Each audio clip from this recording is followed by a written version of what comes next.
ரஷ்யாவுக்குள்ள Ukraine போயிட்டு, Ukraine வீரர்கள மட்டும் பலி குடுக்கல. கூடவே ஆயுதங்கள். அந்த ஆயுதங்கள் அப்படிங்கிறது அமெரிக்கா, கூட்டணி நாடுகளோட ஆயுதங்கள் தான். அதுல குறிப்பா இதுல ஐரோப்பா மொத்தமா கலண்டுக்கிட்டாய்ங்க. பிரான்ஸ், ஜெர்மனி ஒரு பயலும் சிக்கல. சிக்குனது யாரு அப்படின்னு பார்த்தா, அமெரிக்கா, பிரிட்டன் மட்டும்தான். அவங்க 2 பேரும் தான் இந்த திட்டத்துக்கு கிரீன் சிக்னல் குடுத்துருக்காருங்கங்கிறது ரொம்ப தெளிவா தெரிஞ்சு போச்சு. ஏன்னா, உள்ளுக்குள்ள சிக்கக்கூடிய ஆயுதங்கள் அப்படிங்கிறது ஏறக்குறைய அமெரிக்கா, பிரிட்டன தாண்டி வேற ஒண்ணும் கிடையாது. இதத்தான் இப்ப ரஷ்யா பெரும்பாலும் எடுக்குது. காரணம் என்ன அப்படின்னா, ரஷ்யாவுக்குள்ள கனரக வாகனங்களே வந்துருச்சு. அதுவும் பிரிட்டன், அமெரிக்காவோட ஆயுதங்கள் தான் அப்படிங்கிறத பெரிய அளவுல எடுக்கிறார்கள். எடுக்கிறது மட்டும் இல்ல, அதாவது வேட்டையாடுறார்கள். அந்தே விஷயத்த எடுத்துட்டு, நேரடியாவே அமெரிக்கா, பிரிட்டனுக்கு மிரட்டல்களையும் பேரலரா விடுறார்கள். ரஷ்யாவ பொறுத்தவரையும் மத்த ஈரான் மாரி மிரட்டிட்டு உட்காரக்கூடிய நாடு கிடையாது. எங்கேயாச்சும் ஏதாச்சும் ஒரு சேட்டைய பண்ணிரும். இதுதான் இப்ப அமெரிக்கா, பிரிட்டன் போன்ற நாடுகளுக்கு ஒரு பேர் இடியா வந்திருக்கு. பிரிட்டன பொறுத்தவரையும் நாங்க முந்தி குடுத்தது தான். அதுவும் ரஷ்யாவுக்குள்ள தாக்குதலுக்கெல்லாம் நாங்க அனுமதியே குடுக்கல. எப்படி பயன்படுத்துனாய்ங்கன்னே எங்களுக்கு தெரியல. உண்மைய சொல்லப்போனா, உண்மையிலேயே பயன்படுத்தினார்களா அப்படின்னு சொல்லி நாங்க விசாரிச்சுக்கிட்டு இருக்கோம் அப்படின்னு சொல்லி இவ்வளவு பவுடர் போட்டு ஒரு ஸ்டேட்மெண்ட்ட ரிலீஸ் பண்ணி விடுறாய்ங்க. ஆனா, இது பூரா ஏற்கனவே பிளான்டு தான். காரணம் என்ன அப்படின்னா, இந்த முழு திட்டமிடலும் அமெரிக்கா தான் போட்டிருக்கு. ஆயுதங்கள் உள்ள மாட்டுங்கிறது தெரிஞ்ச விஷயம் தான். அப்படி மாட்டும்போது இப்படி ஸ்டேட்மெண்ட் சொல்லுவோம் அப்படிங்கிறது தான். இங்க கூடுதல் சிக்கல் என்ன அப்படின்னா, இனிமேல் ஆயுதங்கள் தர முடியுமா அப்படின்னு கேட்டா, அங்க தான் பிரச்சனையே வெடிக்குது.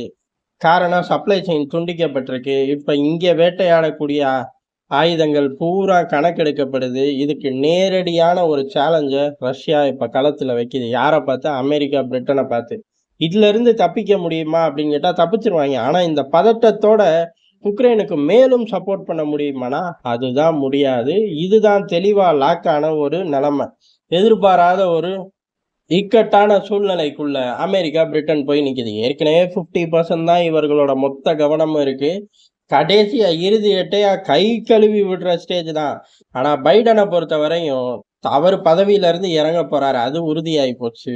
ஆனா தன் பேர் நிலைச்சு நிக்கணும் அப்படின்னு இறக்கி விடுறாரு. இருக்கக்கூடிய அனைத்து விவகாரங்களை இறக்கி விடுறாரு. உன்னும் சொல்லப்போனா மனுஷன் நேரடியா யுத்தத்த கூட ஆரம்பிச்சுருவாரு. என்ன ஒண்ணு அமெரிக்க சிஸ்டம் அதாவது ரஷ்யா கூட நேரடியா யுத்தத்த கூட ஆரம்பிச்சுருவாரு. அமெரிக்க எந்திரம் அப்படிங்கிறது ஒத்துக்காது. போயா இன்னும் 1 வாரம் தான் போ அப்படின்னு கிளப்பி விட்டுருவாங்களே ஒழிய, தாக்குதலுக்கு போமாட்டார்கள். அது ஒரு காரணம் தான். மத்தபடி இருக்கக்கூடிய மத்த எல்லா லிஸ்ட்டையும் எடுத்து எல்லாத்துலயும் டிக் போட்டு செய்யுங்கடா அப்படிங்கிறதோட விளைவு தான். ஆனா அதுலயுமே இப்ப மாட்டிக்கிட்டாரு. இலவச இணைப்பா பிரிட்டனும் இந்த இடத்துல மாட்டிக்குது. இது ஒரு பக்கம் நடக்க, சரி உள்ளுக்குள்ள வீரர்கள் கைதிகளா எடுக்க மாட்டோம் அப்படின்னு ரஷ்யா சொன்னாலும், அடம் புடிச்சு எங்கள கைதிகளா எடுங்க, நாங்க சரண்டர் ஆகுறோம் அப்படின்னு சொல்ற நிலைமையில தான் உக்ரைன் வீரர்கள் அங்க இருக்கார்கள்.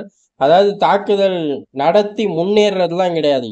இருக்கிற இடத்திலேயே இருந்துக்கிறது உக்ரைன் ராணுவம். அங்கிருந்து ஆப்போசிட்ல முன்னேறி வர ரஷ்ய ராணுவத்துக்கிட்ட இவர்கள் சரண்டர் ஆகிறார்கள். இருந்தாலும் சில நேரங்கள்ல ரஷ்ய ராணுவம் சரண்டரை ஏத்துக்கிறது இல்ல.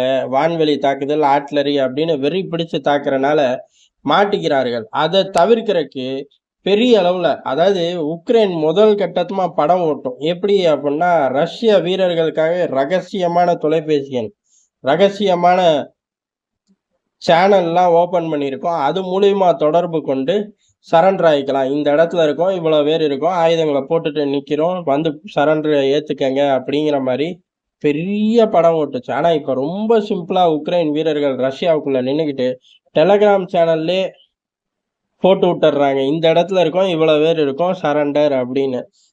ரொம்ப சுலபமா முன்னேறி வரக்கூடிய ராணுவம் வீழ்த்துறது அப்படிங்கிறது தனியா நடந்துகிட்டு இருக்கு. அப்படி முன்னேறி வர்றதுக்கு முன்னாடியே இந்த இடங்கள்ல தான் காத்துக்கிட்டு இருக்கோம், சரண்டர் ஆகுறோம் அப்படின்னு சொல்லி ரஷ்யா அந்த மாதிரி எந்த ஒரு ஏற்பாடையும் செய்யாம டெலகிராம் சேனல்ல புகுந்தே சரண்டர் கொடுக்கிறார்கள். அதனால ரஷ்யாவுக்கும் பல பகுதிகள்ல எந்த பிரச்சனையும் இல்ல. உள்ள வந்துட்டாங்களே ஒழிய திரும்பி போ முடியாதுன்னு தெரிஞ்சு போச்சு. முன்னேறவும் முடியாதுன்னு தெரிஞ்சு போச்சு. ஏன் அப்படின்னா, பாதுகாப்பு அப்படிங்கிறத பலப்படுத்திட்டார்கள். நடுவுல உயிரை இழக்கணுமா?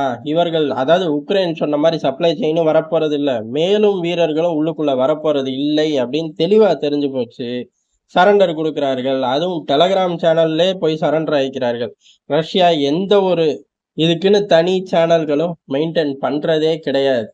உள்ளுக்குள்ள வீரர்களை அனுப்பி பல ஆயிரம் வீரர்களை உக்ரைன் இழக்குது. பல ஆயிரம் வீரர்கள் சரண்டரும் ஆகிறார்கள். இப்ப இருந்தாலும் ஜெலன்ஸ்கி முடிஞ்ச அளவு உள்ளுக்குள்ள ஆட்களை அனுப்புவார். ஆட்களை அனுப்ப ஆயுதங்கள் வேணும். ஆயுதங்கள் கொடுக்கறதே 50% தான் அமெரிக்கா, பிரிட்டன் போன்ற நாடுகள் தயாரா இருக்கும்போது, இப்ப ரஷ்யா இந்த ஆயுதங்களை எல்லாம் பிடிச்சு கணக்கெடுத்து நேரடியா அமெரிக்கா, பிரிட்டன் சட்டையை பிடிக்கும்போது 50% ஆயுதமும் வராது. அதைத்தான் பிரிட்டன் சுத்தி சுத்தி ஸ்டேட்மெண்டா கொடுத்துருக்கு. அதனால இப்ப களத்திலும் போச்சு, ரஷ்யாவுக்குள்ளேயும் போச்சு. ஒரே நேரத்துல 2 பக்கமும் இருக்கக்கூடிய கொஞ்சூடு ரிசோர்ஸஸ திருப்பி விட்டது மூலியமா 4 நாள் ஒரு பரபரப்பு கிடைச்சிச்சு. அதுக்கப்புறம் ஏறக்குறைய ஒரு 12 நாள் அடுத்த கட்ட பரபரப்பு கிடைச்சிச்சு. இப்ப என்ன ரிசல்ட் வர ஆரம்பிச்சிருச்சு. எல்லாம் உக்ரைனுக்கு நெகட்டிவா மாற ஆரம்பிச்சிருச்சு. இதைத்தானா போரோட ஆரம்ப கட்டத்துல இருந்தே உக்ரைனுக்கு நடக்குது. முதல் கட்டம் ஒரு பரபரப்பு உக்ரைன் கிட்ட இருக்கும். அடுத்த கட்டம் அந்த பரபரப்புக்கு 2ஆம் கட்ட பரபரப்பு இருக்கும். 3ஆம் கட்ட பரபரப்பு அப்படிங்கிறது இருக்கவே இருக்காது. 3ஆம் கட்டம் ரஷ்ய கொடி பறக்குது, உக்ரைன் கொடி காணாம் அப்படிங்கிறதான் முதல் நாள்ல இருந்து பார்த்துக்கிட்டு இருக்கோம். இப்ப மட்டும் மாறியா நடக்குங்கிற மாதிரி அதே சம்பவம் தான். என்ன நாட்கள் நகர நகர பெரிய பெரிய விலையவா உக்ரைன் கொடுக்குது. ரஷ்ய சைடு இழப்புகள் அப்படிங்கிறது நாட்கள் நகர நகர குறையுது. அதனாலதான் அவர்கள் உக்ரைனோட பதிலடி அப்படிங்கிறது இனிமே பெரிய அளவுல திட்டங்கள் போட்டெல்லாம் கொடுக்க வேணாம். கொடுக்கிற ரேஞ்சே போதும். அதனால்தான் பேக்கப் கொடுக்கக்கூடிய அமெரிக்கா, பிரிட்டன் போன்ற நாடுகளை நேரடியா ரஷ்யா உரச பல திட்டங்கள் போட்டு தயாராயிருச்சு.